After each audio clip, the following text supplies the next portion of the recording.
All right. Welcome, everyone, and thank you for joining us today for NCIA's Industry Essentials webinar series. I'm Brian Gilbert, and I'll be your host for today's session, Service Solutions, Mastering Data-Driven Success in the Cannabis Industry. This webinar is part of our Service Solutions series, where we bring you directly to the forefront of emerging trends and key insights from industry leaders and experts. Today's session is especially exciting, so we've partnered with CannaSpyglass to produce this special program, which highlights their involvement in our member-to-member discount program. CannaSpyglass has been instrumental in helping us showcase the latest cannabis market data and insights over the last few years, and which are crucial for navigating shifting consumer behaviors, market opportunities, and regulatory changes. Today, you'll hear directly from top industry providers and learn how their data-driven solutions are helping businesses stay ahead in this dynamic market. By the end of today's session, you'll walk away with a strategic understanding of how to use data to drive growth, improve compliance, and gain a competitive edge. As always, we encourage you to engage and ask questions throughout the webinar, and we're excited to have you all here with us. And with that, let's get started. So to kick off today's program, I'm pleased to turn it over to Adam Hutchinson, who will introduce his co-panelists, facilitate the conversation. So let's dive right into the discussion. Adam, the floor is yours.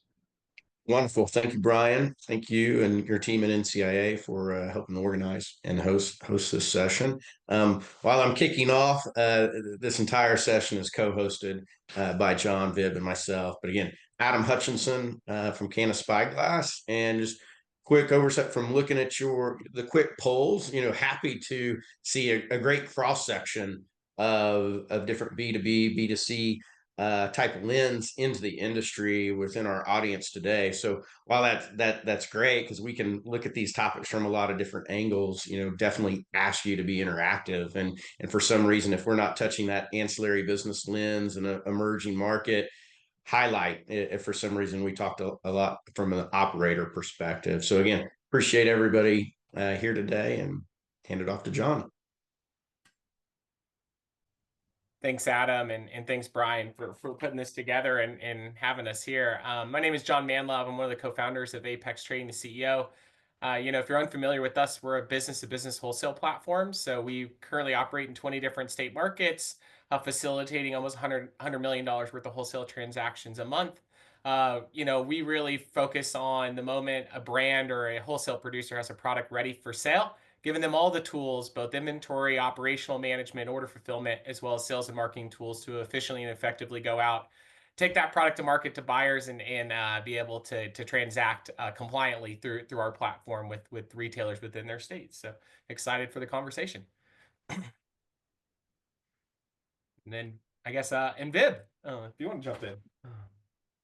Yeah, absolutely. Thanks for having me, guys. Vibb Gupta from CanMenus. If you're not familiar with CanMenus, our core competency is around retail data analytics. So essentially, what are retailers selling? How much are they selling it for? How quickly is it selling? And we do that on a widespread basis across North America. Every US market is tracked, as well as Canadian markets. Really excited to be joining the discussion today. Thanks for having me. Perfect. So with that, we'll go right into the slide deck from here. So Adam, you can take it away. Sure. So to hop into how we're going to classify these markets, and you saw a little insight to it from the poll, is simply we're going to say that the market stages are upcoming, which what may mean it's a state that continues to try to legislate into a cannabis market. They may have passed legislation, or rather passed the vote and working on legislation for a future launch. So of course, several states have gone through that trend, and several queued up. And I believe Nebraska added last Tuesday is the next one in line. Emerging markets, we're classifying that as roughly, past launch, but less than 3 years. Again, it's going through a certain trend in the market. Clearly, a lot of activity, a lot of excitement around the launch. But it also has gone through some level of changes in the market as supply and demand balance out and things stabilize. And then finally, the mature market, right? Which clearly California is a great example. Others we'll look at here, but these markets have gone through those initial ups and downs, if you will, have starting to plane out, understand the market, may have to make some adjustments at times based on new factors into that market, but overall, again, mature market, 4 years or greater. John, Viv, anything to add? Let's get over these market stages. Yeah, I mean, I think it's interesting that, I think it was clearer when we were thinking of defining upcoming, emerging, and mature a couple of years ago. And the thing to really, I think, consider now also is, what's the transition from, medical to adult use look like? How fast are licenses? What about hemp transition into adult use? Like what's going to happen in Minnesota, right? And so I think that I think we can define these very much so in those same ways. There's a lot of variables starting to kind of come into play, thinking about how fast a market matures, right? The road into becoming adult use, is it fast? Is it laborious, right? Is it a New York, New Jersey, or is it something like in Oregon where medical and adult use, once they passed adult use, it went into effect within, I think it was like 60 or 90 days, right? And so there's a lot of dynamics when you think about the opportunities within these markets, but it's ever changing, so I think we'll continue to really think about and change some of the definitions of these as we look to see what markets, what the future of the industry looks like in general. Yeah, absolutely. Definitely, I think a lot of gray area in how you can categorize different markets into these buckets. The nice thing from a retail data perspective, from a data perspective in general, is the new markets that are launching now have the benefit of kind of learning in hindsight from some of these other markets, right? So it's awesome in the retail side and in the wholesale side to be able to take these trends in analog markets that are a couple years ahead of where your market is and try to kind of apply those things preemptively. Yeah. Yeah, so here we're introducing a lot of these factors and the nuances, and I think John and Viv did a great job of highlighting. It's gray, and then even to add to the gray, all these markets, you kind of think of them, across the U.S. and Canada, about 67 state provinces. They're micro economies, if you will, or micro markets, in that all of them have different paths into different regulations. How are they launched? And so here are some types of markets, and the way we've analyzed them, or broken them down as some key factors. But what we'd also like to introduce is, while there's a lot of nuances across all these micro economies, or micro markets, that they, for the most part, can follow a similar pattern, right? From the beginning to high demand, excitement within that industry, to, okay, then the supply demand is somewhat out of kilter, and there's this reduction in let's say value or price of product. And then it starts to come back up and level out. Now, these peaks and valleys, that it might deep higher and deeper in some states, or lower and a little bit more flat, but overall you see some of this trend. And of course, from a lot of great data from Apex, we'll be able to see that at a more granular level. John, Viv, anything specific in these types of Yeah, I'm market excited to show factors? some of the data trends, because I think they very much so support, and I think Viv has it too from retail side, support this curve, right? I think this is a great curve of understanding. I love this peak of inflated expectations is one that really is true, right? And I think you definitely hit the nail on the head that there's other factors here that can either expedite this peak of inflated expectations. Is it within a year or two and then it falls faster or not?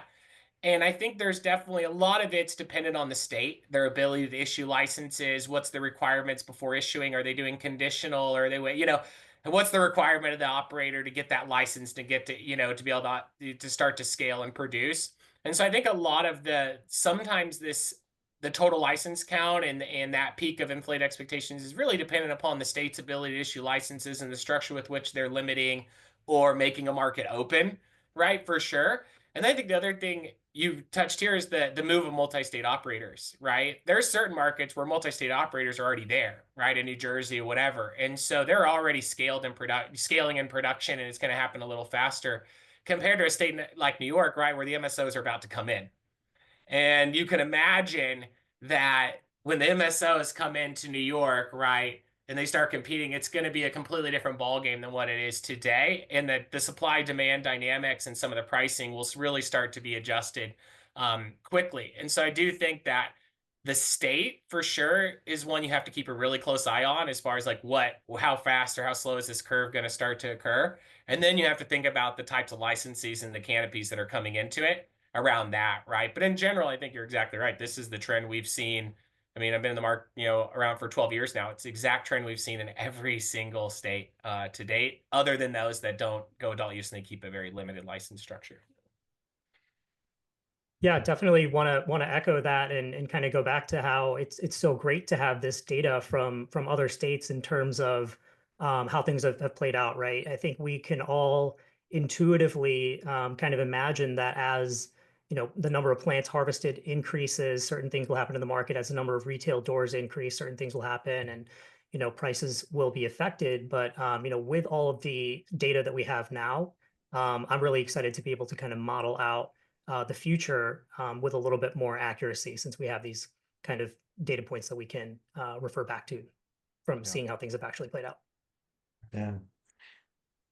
And so, in conclusion, there, as we lead into this, I think quite a bit of those trends, right, allow the folks in the audience as operators to make better decisions, make better investment decisions, maybe wait till later on certain costs.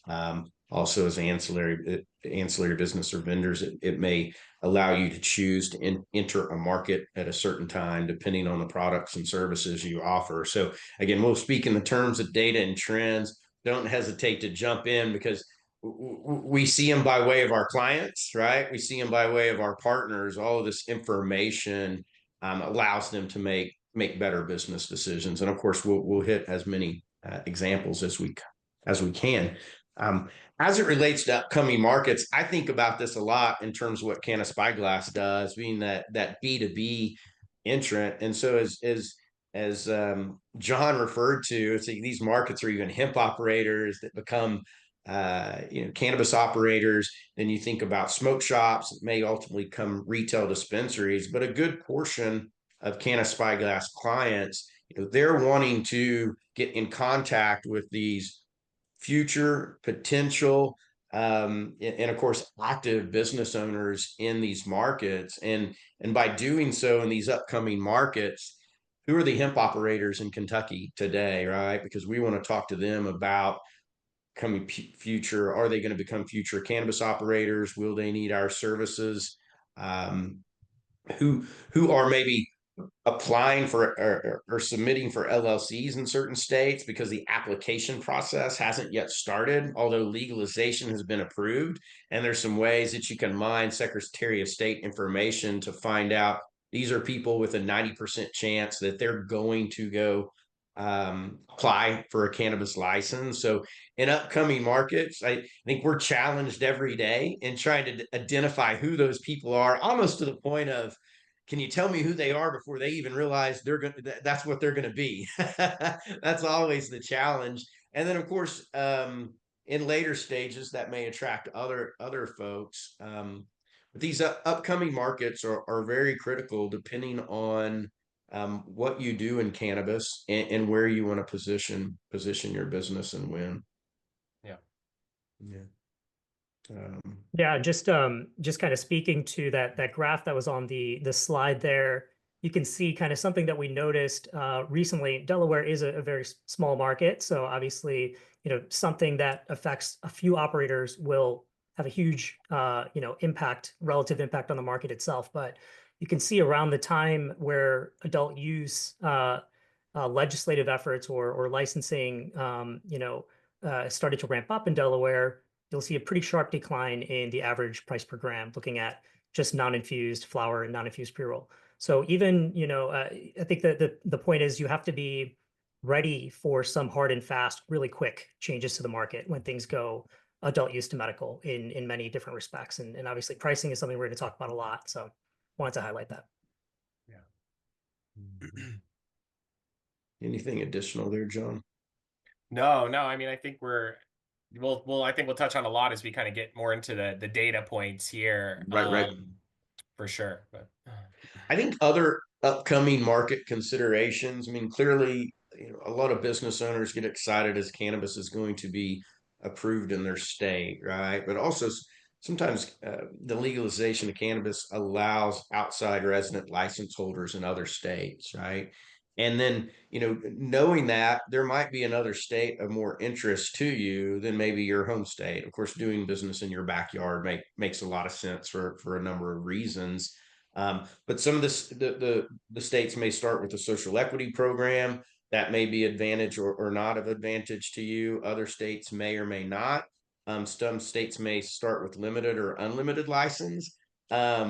I know everybody where I'm from in the state of Oklahoma are very excited, right? And boy, that they might have had the highest peak and deepest valley of almost any state in the U.S. John could fact check me on that. But hearing emotionally feeling it for operators and seeing it across the board, it can be termed as just Wild West, right? Unlimited, no regulations. I think it was $2,500 in a driver's license. You could be in business the next day. Up to nearly 13,000 operators and a population of only about 3 million. Very attractive. Get in. There's a lot of people that did very well up front, and then some folks exited, right? They got out they didn't stay in it with their heart. But in a state very adjacent to us in Missouri, that is an upcoming market that even as it was coming in, legalization was occurring, regulations were being enacted. It was very intentional, right? With the limited licenses, the slow allocation, the lottery system in the state. And I think there's some elements there that say, okay, you may spend more time becoming a business owner there, but it's definitely going to be more sustainable over the years and decades as a business owner. Yeah. Another thing I kind of think about, like if you're exploring upcoming markets, right? If you're thinking about getting you have an existing license in a mature market, you're thinking, okay, what's an upcoming market that I can target, right? What are ones that maybe would be advantageous for me? I definitely think obviously the cost and the local requirements and all that are going to be pretty big factors into some of that determination, right? But I also think you can think about the structure of the market. And what I mean by the structure of the market is how vertical is it going to be? Right. So like in Minnesota, if you hold a retail license, you can't cultivate and you can't manufacture. Right. So it's a non-vertical market. Right. And so depending on your business, right, and the way you think about it, you also have to think about like, well, how many licenses are going to be issued per holder? What kind of structure is the state going to allow? Are they going to allow vertical or not? Vertical means reciprocity.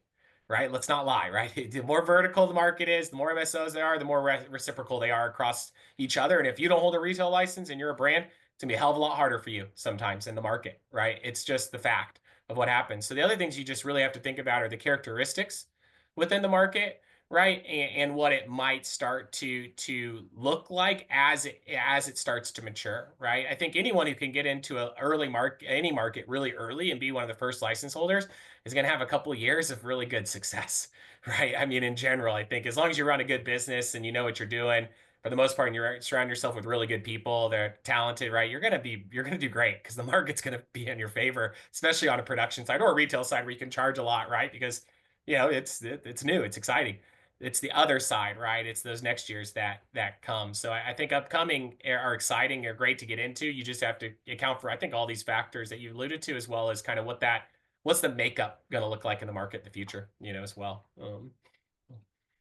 100%. I think there's a lot to consider here. I mean, one reason I think John and Viv and myself, we always enjoy talking and collaborating with folks. It may not be exactly germane to our business, but if there are questions around and you're interested in an upcoming state from whatever lens and would love to talk to us about that. And if we can't share, we can share some information. If there's odds are we know somebody, maybe a firm that specializes in this that could even talk further with you. And again, we're not running a clock or anything when we're talking with you.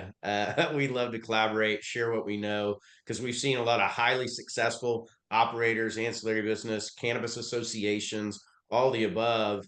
Timing's everything. You're right, maybe next to location if you're an operator. Yeah. And would love to share any insight that we've seen from Mississippi to New York to Delaware to Ohio, to Montana. I mean, on down the list. All of us have a footprint in the U.S. and Canada, and have seen the varying markets as they've come online.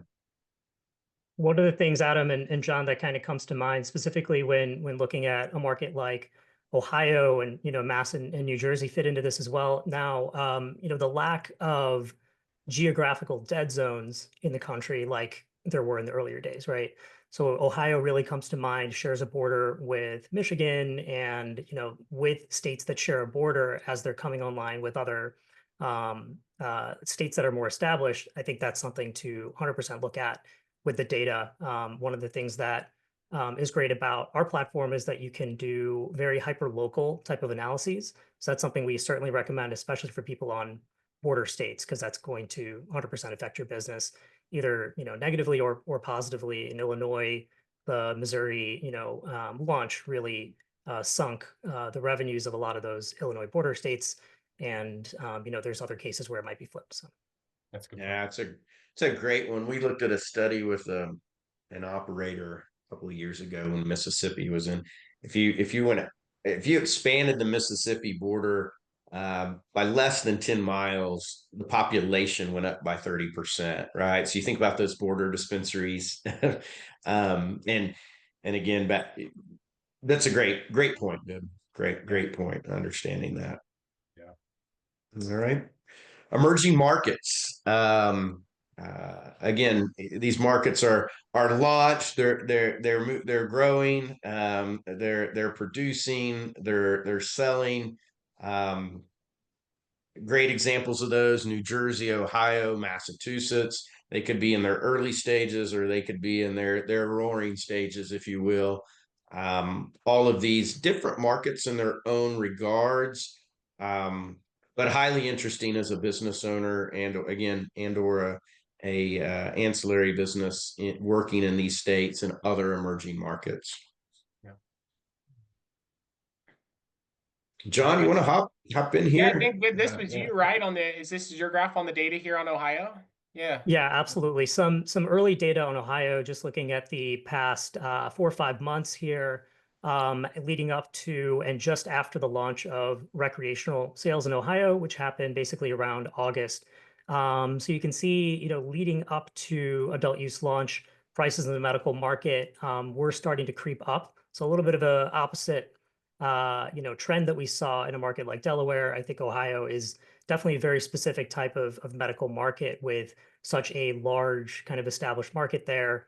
And I think, obviously, I think how the regulators roll out, licensing for new production obviously factors into all this as well too. But I think, besides just the surface level data, some things that come to mind in terms of what to dig into would be, what's causing this? Is it fewer SKUs on the shelves? Is it a new brand that has launched that's new because of the adult use launch? That's more of a premium brand. So you can't necessarily always take the high level trends at surface level. I think it's important to dig in and try to see why things are happening. But this is what we've observed in Ohio. Definitely a very volatile time, but it looks like prices are starting to creep down a little bit and stabilize. It's interesting. And Viv, you think that's probably just because they had such an established medical market for so long, right? When they went adult use, people were kind of prepared in scale and production, right, to meet some of that overwhelming demand, right? Because you would think that you would see kind of the opposite here. I mean, obviously prices are going up, but maybe not as dramatically as some would think, right? Yeah, absolutely. Flour essentially flat. Yeah.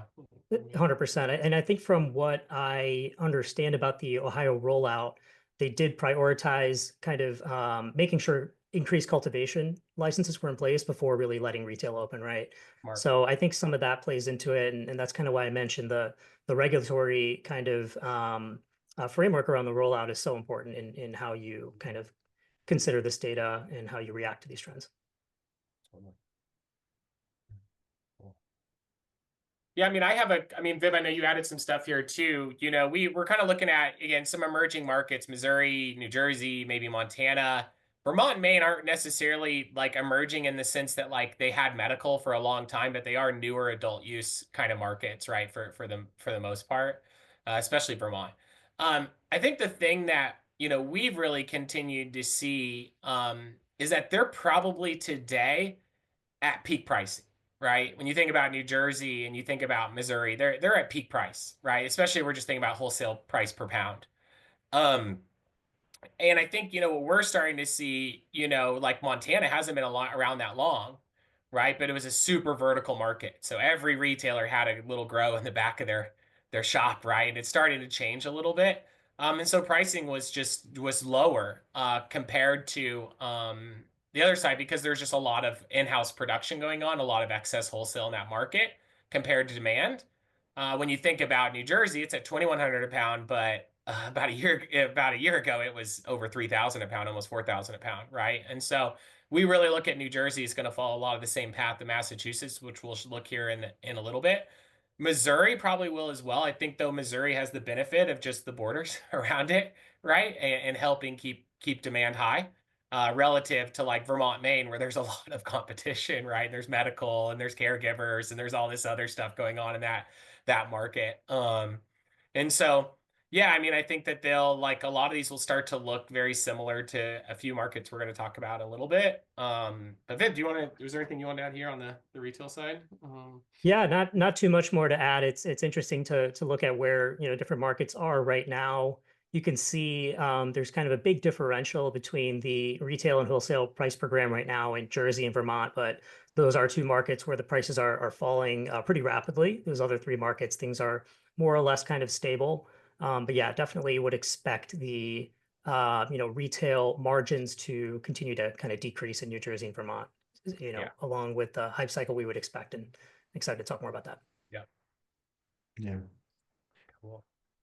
I mean, we've talked a little bit about these, just like, I mean, it's the same type of thing, right? How many licenses are coming online? What's the canopy of those licenses? How quickly, right? What's demand look like? What's consumers pieces look like? I think there's a lot of the same type of things that you have to think about in an emerging market is just kind of what's coming down the pipe. And you can kind of see in California a lot of changes there as well. But, Yeah, and I think the on the previous slide or in the emerging markets topic, I mean that you hear the price per pound of flour, just equate that for the group. Maybe it's obvious, but I think of that as just a New York Stock Exchange strip on a commodity, right? And there's a projection now of the price, and in the future, whether that's oil, soybean, corn, flour, right? Now cannabis flower has a special thing, and I don't think most of us think of it that way.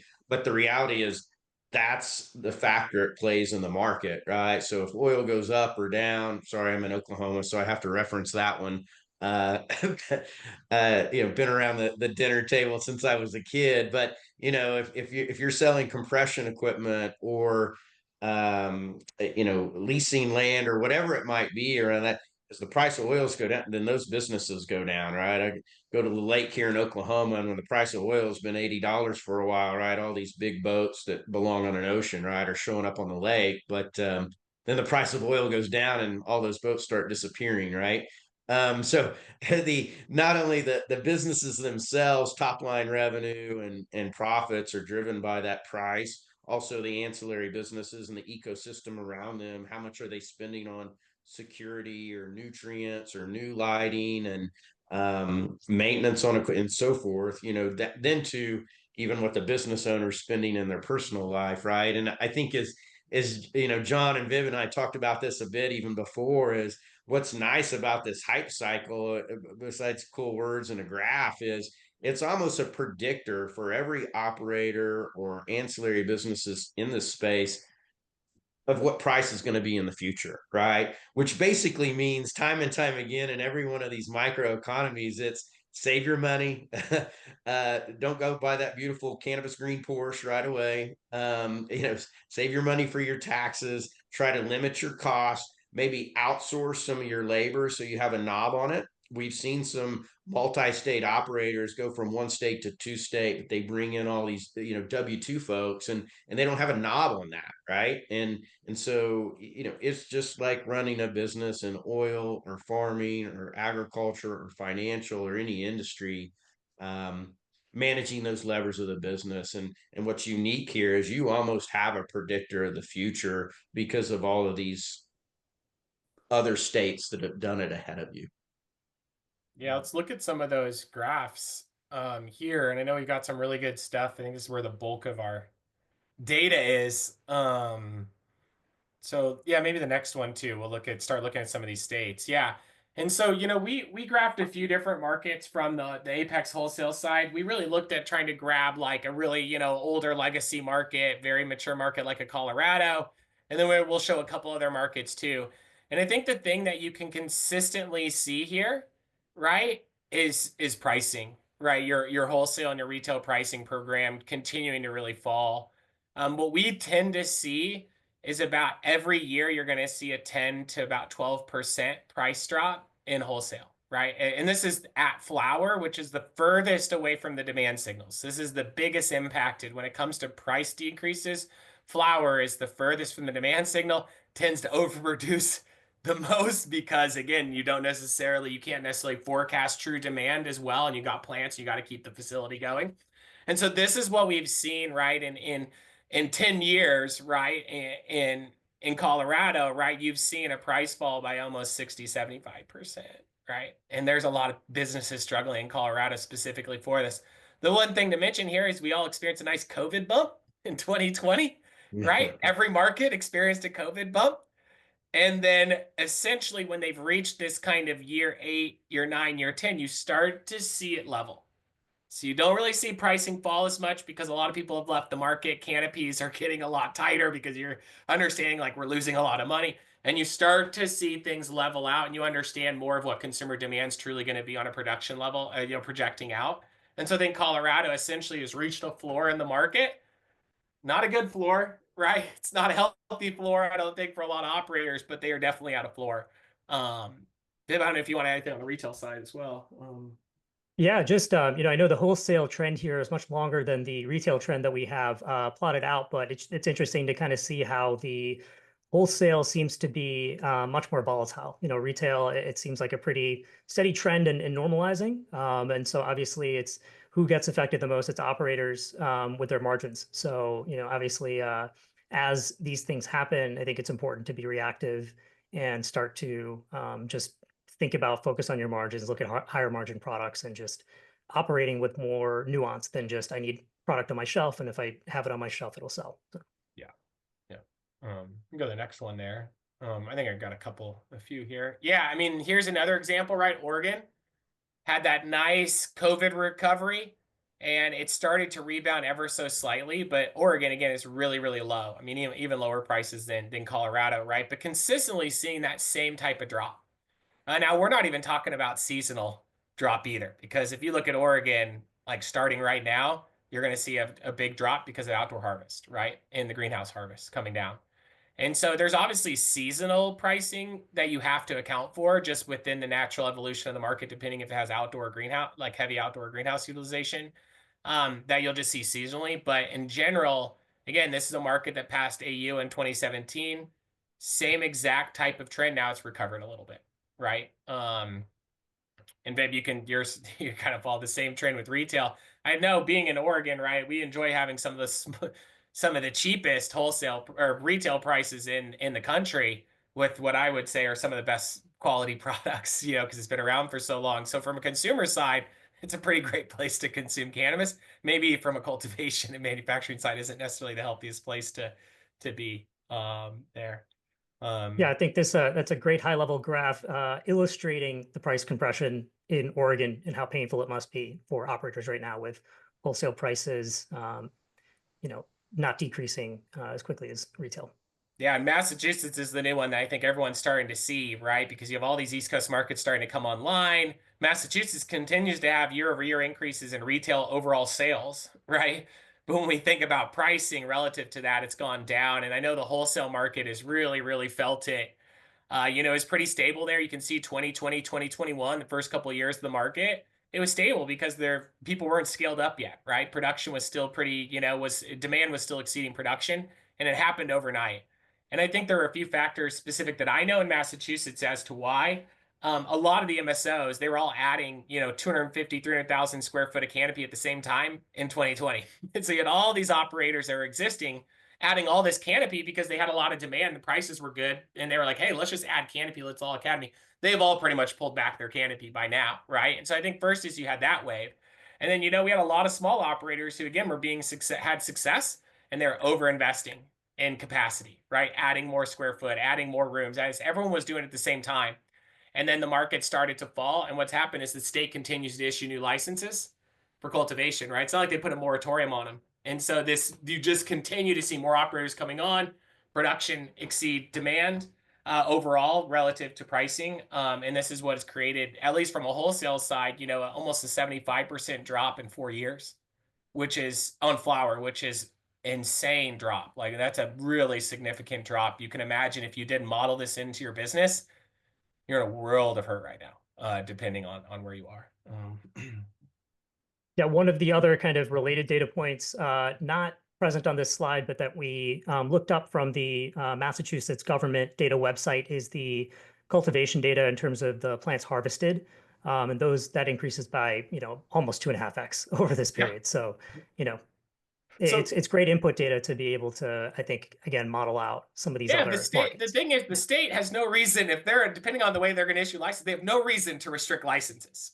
They're free. It's a free market, right? The market's going to dictate what it is. This is how it's going to work. We're capitalists, is what happens in markets, right? And so the state of Massachusetts has no reason to come in and start to not issue licenses until, they're still issuing them. I think the one thing that people forget is in the legislation of Massachusetts, they have when you come to renew your license, if you haven't sold 70% of your produced product, your canopy goes down. They have yet to enforce that. And so that's the big thing. If they were enforcing that truly to the guidance, then potentially you wouldn't have as much overproduction as you would see, because if you can't sell your product, then you lose your canopy, portions of your canopy, right? So that it's level. So it's something there that's written in the laws that I think would be awesome to see applied to other markets and actually be enforced, because I think it would start to solve some of these issues that naturally just occur when people are doing well. I guess this is some of me here. I mean, and obviously I want other guys to add. I think the big thing that we continue to really see, and we talk to a lot of new operators in a lot of markets, right? We've launched 4 new states this quarter with a lot of new operators, new licenses coming on. And I think the thing that we really think about is for cultivators, can you survive at 800 and 900 a pound, right? Today. And the way that you understand that is understand your cost accounting, super, super tight cost accounting, know your cost of goods, know all your production stuff. And as you understand those, when you're making 2,000 or 3,000 a pound, you're going to start looking to invest in automation, inputs, staffing, partnerships, right? All these ways to continue lowering your cost of production. That is where I would say, if I was an operator, rather than opening that new facility, going into extraction or entering on all these new brands or proliferating our SKUs, right? You really should be thinking about are we producing this current product as efficiently as possible? We know we're going to produce it at this quality. Are we producing it at the best price possible, right? Have we analyzed all of our inputs, all of our technology, everything there? Because that's where you can afford to make these investments, right? What a lot of operators are now, if you're playing catch up, is you're taking on debt to make the certain investments that you need to today. And what do we know about debt in cannabis? 20 to 30% interest rate, right? You are buried in debt, in notes, or you're giving up control of your business and equity. And there's not really any equity investors out there for cannabis operators. I mean, there's a few, but they're few and far between, right? They're coming in with really what I would call kind of predatory debt, and they know it. And I think this is the big thing is early on, make sure you're making these right investments and modeling for the worst, right? That will make sure that you can ensure to survive. So when the market goes down, you're there, you're steady, you're prepared. And then when it upticks, you can take advantage of it, right? And then maybe go and acquire that manufacturing license when you're ready at a really cheap cost, right? Because there's opportunities that you can take advantage of the market when it starts to react, if you're in the right position, but you've got to make the right investments on that side. Sure. And I think from the vendors in the space, I mean, think of whether it's upcoming, emerging, or mature, is really work your commercial models so that the operators have those knobs, right? And some of the best relationships you make in the good times and in the difficult times, right, are the ones that then are reoccurring business for you for years to come, right? We have some tax and accounting firms. They're always we just don't want to be the first gazelle, right? Because nobody agrees with what they need to do. So we want to be the second tax and accounting firm, because they usually fire the first one, right? So there's just some ways to set up those agreements, a way to time the market, start building the relationships with the operators early. that we see. Some of the bigger, let's say, global, if you will, businesses that have come into the cannabis vertical, sometimes they struggle because their lead in the cannabis space doesn't have the autonomy or empowered to adjust the commercial terms to the space, right? And what the business owners need. So I think then vice versa as an operator, choose wisely, right? Vendors, the service providers you use that can adjust and adapt to your needs in the good times and not so. A lot Find of times innovative we ways. see, Yeah, find those innovative ways to create that relationship with that retailer, that brand staying power, right? Those things. And I think it's all, like you said, just equally as important to really be investing in that as you also are thinking about, your costs and your production and everything there. But yeah, I mean, and I think you have to keep an eye on, like, keep an eye on those public databases like Viv was alluding to, right? Like if I was a Massachusetts license holder, I'd probably be going into the open source data there, once a month, looking at changes, right? Looking at, new licenses and what canopy they have, right? What I'm thinking about, could that impact product, demand? Could it do this regionally, different things, right? So I think it's continuing to keep a really good pulse on like what's coming down the pipe in your market so you can adjust and pivot and refine your model or your planning. And I think the other thing too is like we always say, like, try and find ways to offset various parts of the business, right? So like, why don't do your own distribution? Maybe you do the first couple deliveries, but then after that, right, you offshore that, you use a third party to do that storage fulfillment piece so that you're not paying an employee and a vehicle and insurance and all these things to like, oh, well, I really want to own the deliveries.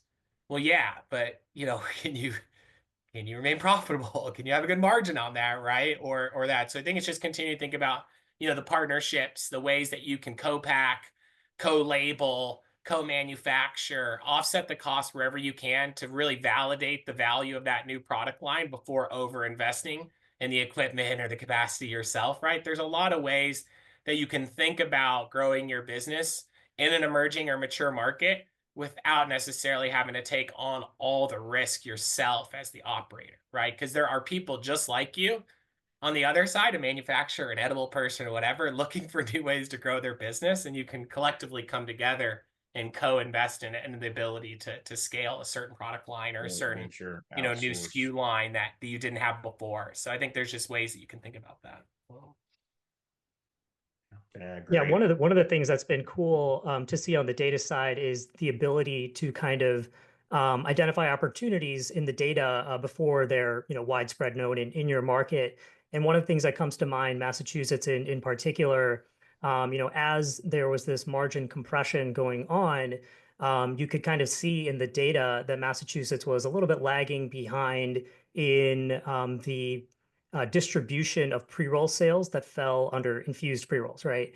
Infused pre-rolls, it's a higher margin potentially, item. And throughout 2023, after, margins got really, really compressed by the end of 2022, you can see this kind of trend that you could see in the year before. Michigan, Arizona, big pre-roll brands like Jeter had launched infused pre-rolls in those markets. You could see the share of infused pre-rolls being sold go to the majority. Massachusetts was really tiny beginning of 2023. By the end of 2023, it was a different story, and people were onto it. And it was about a quarter, I think, or a third of pre-roll sales. So I think this shift towards higher margin and being able to use the data to find that sweet spot of higher margin and increased demand, right? Yeah, that's a good point. Wow, that was a run through upcoming, emerging, and mature markets in under 40, was that 48 minutes? Yeah. Get some Q&A here, maybe. Yeah, perfect. Yeah, be sure to submit any questions.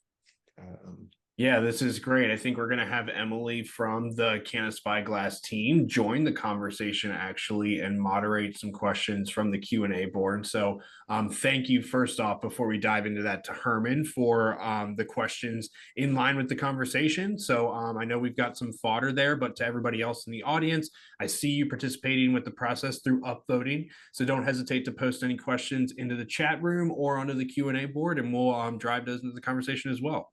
So with that, I'll turn it over to you, Emily. Hi, everyone. So looking at the questions on the Q&A board now that came through during the webinar, I'll address this to the whole class. Have the views of the markets changed due to the most recent election results? Hmm. I mean, I think in general, I think, I don't think we're going to see any like federal legalization of cannabis. I think we're already obviously rescheduling is held up with the DEA now, right? And hearings, and there'll be lawsuits, and we'll see what happens there, right? At the end of the day, I think the bigger perspective I have with the Trump administration is, if Roe told you anything, right? It's a states' rights. He's going to leave it to the states. He's going to leave it to the states to regulate it, right, and figure it out. And so I don't think we're going to see big federal changes in this administration. I don't think there's true indicators that would give us conviction behind saying that.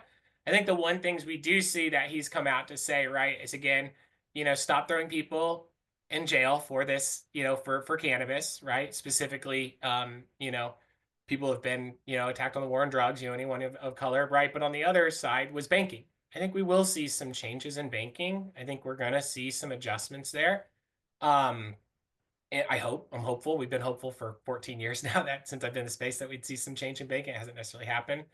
But I don't necessarily think that the new administration coming in is going to have any broader implications on this space, whether helping it grow faster or slow it down. I don't know if Viv or Adam have a opinion on that though. The one caveat, and just on a call yesterday with business partner Warren Bunch, and he's a CPA and background accounting guy, right?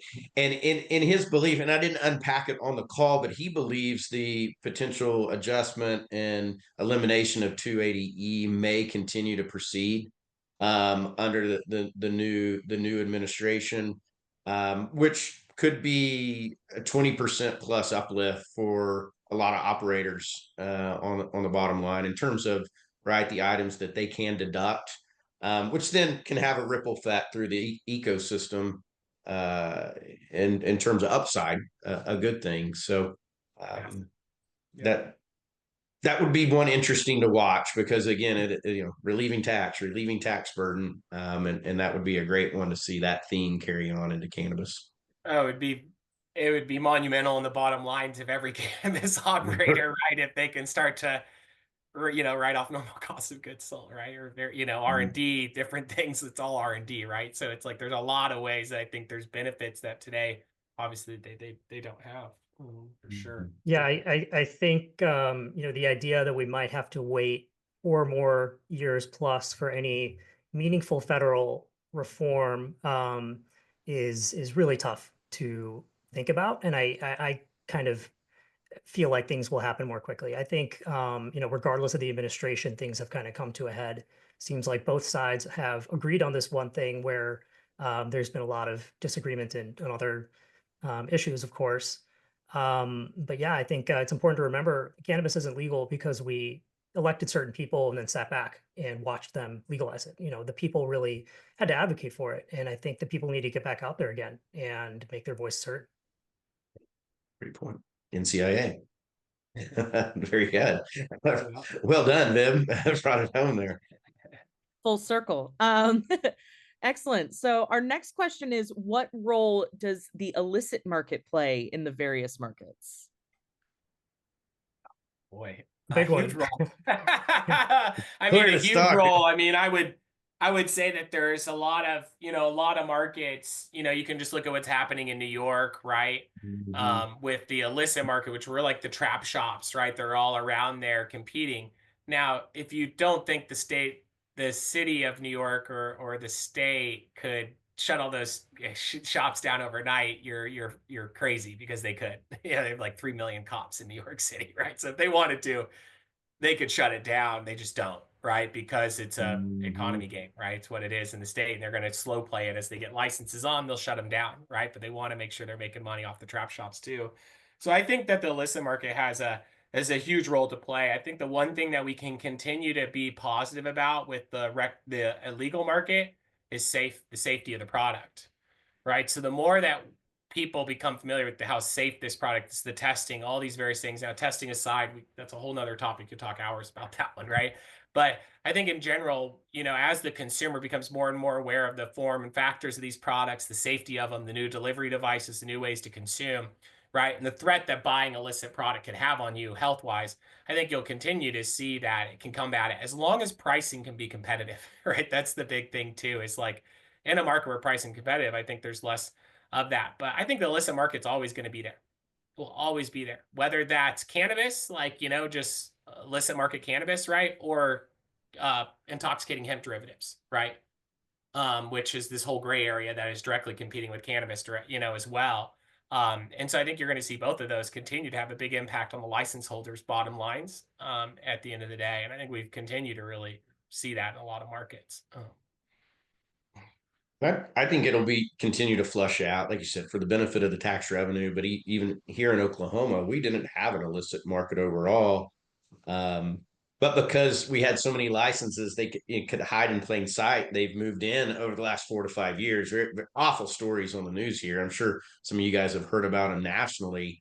But now over the last 2 to 3 years, a cracking down of that, it's amazing talking to some of the folks that speak at the association that's from the Bureau of Narcotics and Dangerous Drugs, the local law enforcement, the DEA, how they're working together, the technology they're using with LiDAR and satellite imagery and mining postal. They're getting deep. They know how to flush them out, right? So I think that will continue to advance forward and help clean up the markets for sure. Well, one of the things on the data side, it's interesting to see there are some firms on the data analytics side I've seen try to come up with some metrics around the illicit market. I think pricing is the most important thing to look at. That's a lot of what we've talked about today on the data side, and really that's the main reason people still buy from the illicit market in the amounts that they do, right? So.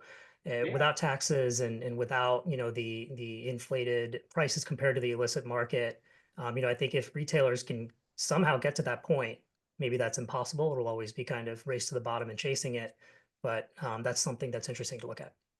Well, the problem we had markets, they're growing it in Oklahoma, but then they were exporting it to sell it around the world. So even it wasn't price control within a given state. So yeah, but to your point, price will help that over time for sure. Yeah. No one wants to be buying a $60 eighth at a retail store. I'll tell you that much.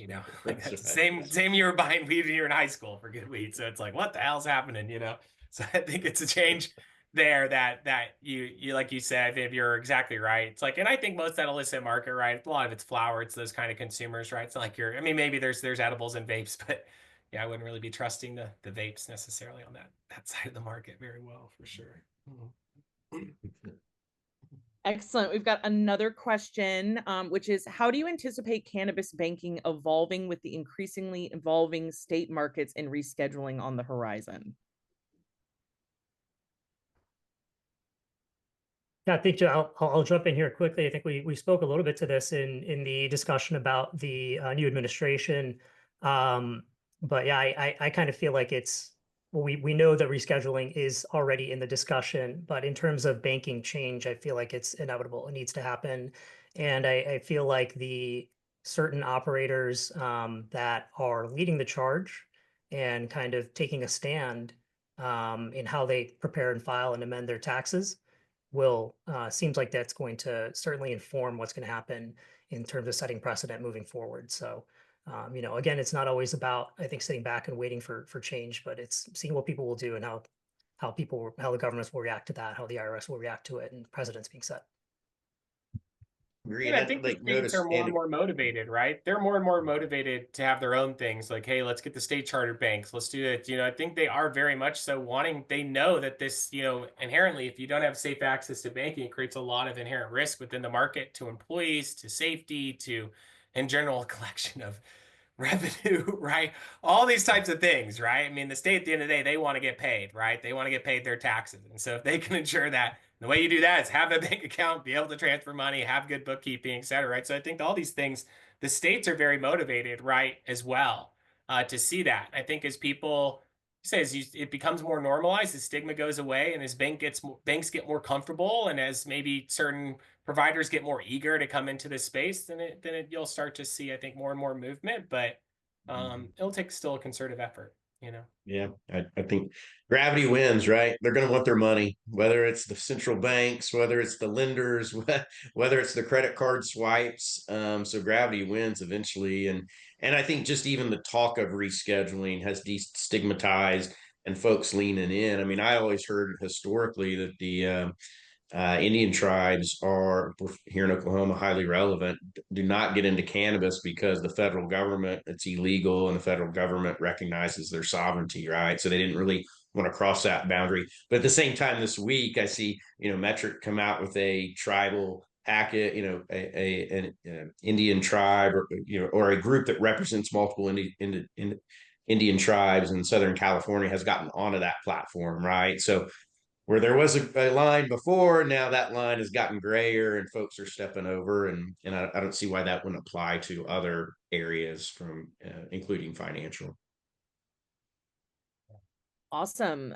We have another question here, which is, do you have any insights on the adoption curve for new and experienced growers to incorporate automation in their cultivation operations?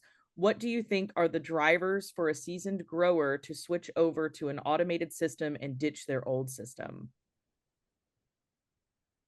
Good question. I mean, I think the bigger driver, I would think the driver is,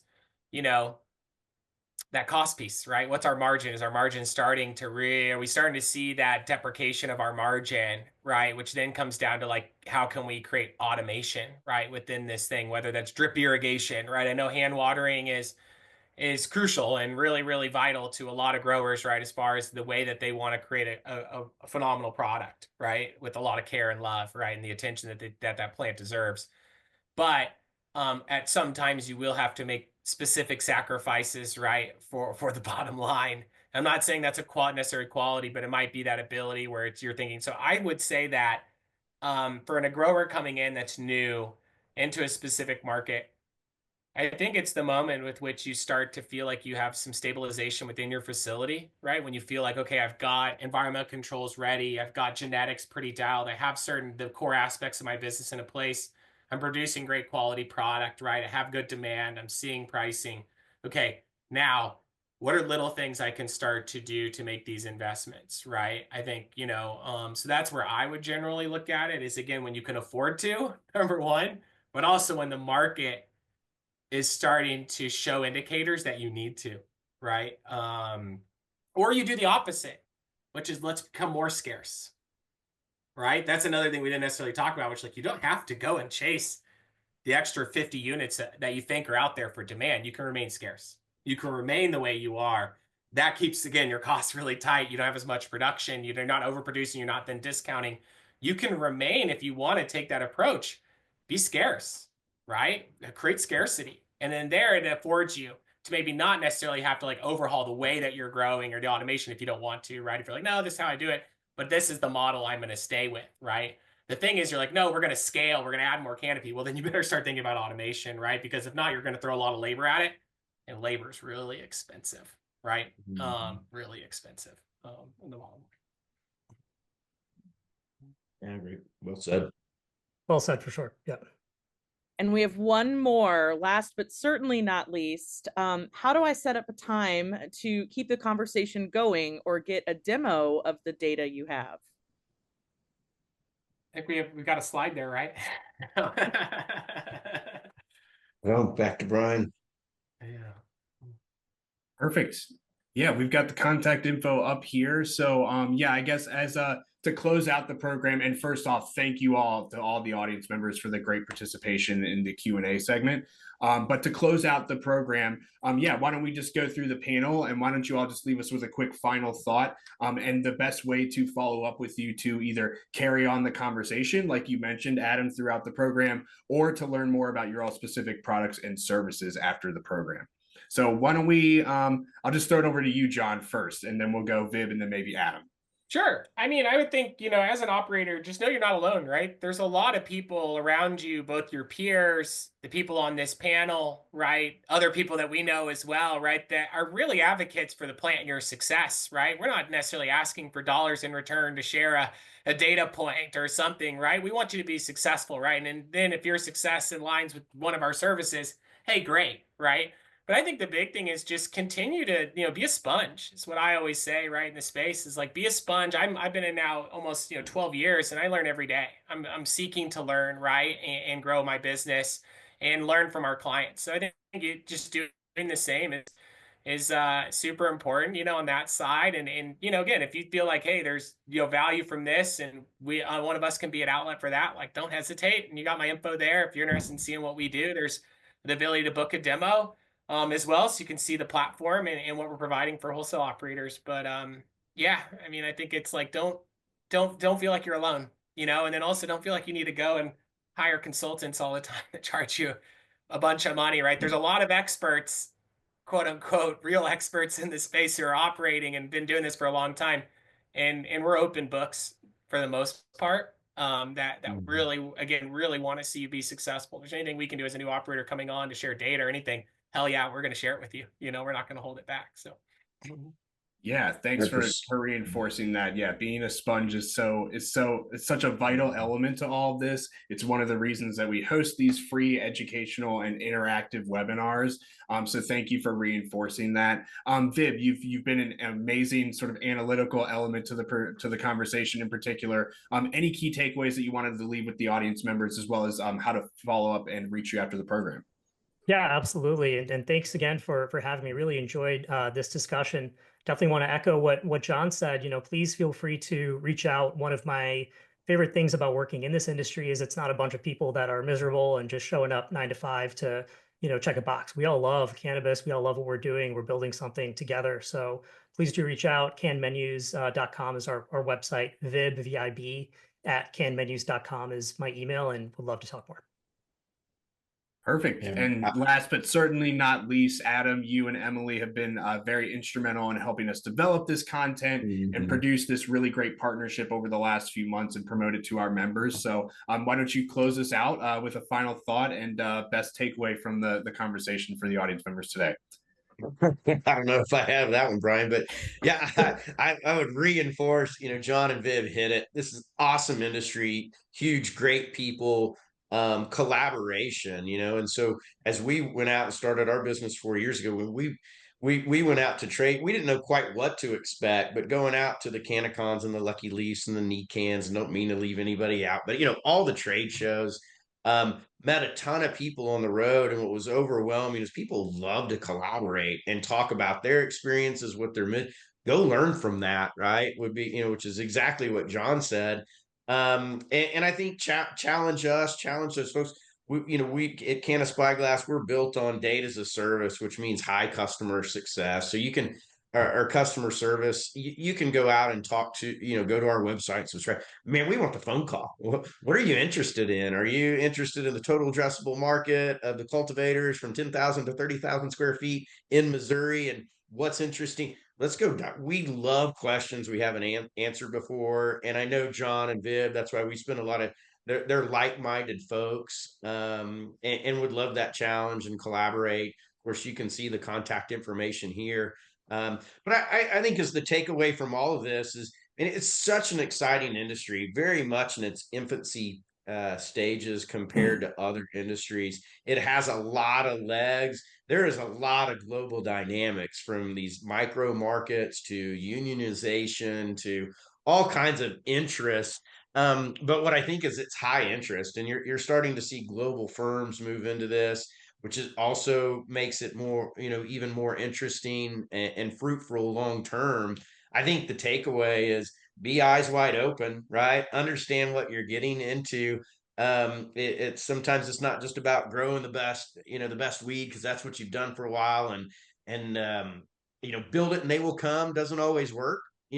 Really analyze, and maybe you're building a little something not exactly that you're passionate about, but it delivers your passions for many years to come, just because of that early insight and very intentional steps that you took with your business, either as you launch or as you expand it and take it to the next stage.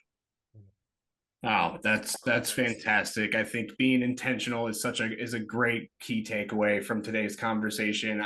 This conversation is coming at the tail end of a lot of summer educational programming that was specifically focusing on a lot of the questions that the audience members were asking surrounding the potential implications of rescheduling in particular. And I think that you all really reinforce not only the importance of staying in the know and utilizing these different services to have that really your finger on the pulse, but also actively participating with organizations such as National Cannabis Industry Association to actively advocate for our industry interests.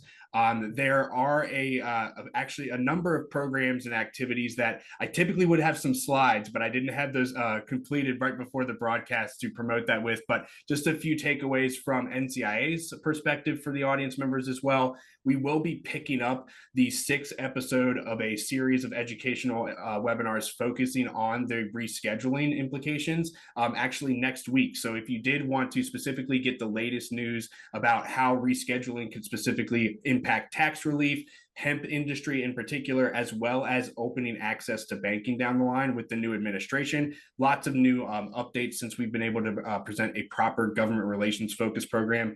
Do follow the link that I just dropped in the chat room there. We'd love all of your all's participation there. And then specifically, if you are wanting to take an active role in our industry's advocacy efforts, specifically in person at NCIA's 13th annual Cannabis Industry Lobby Days next May, please do follow this link that I just popped into the chat room so you can sign up to stay updated and learn more as we open up registration for that in the next few weeks.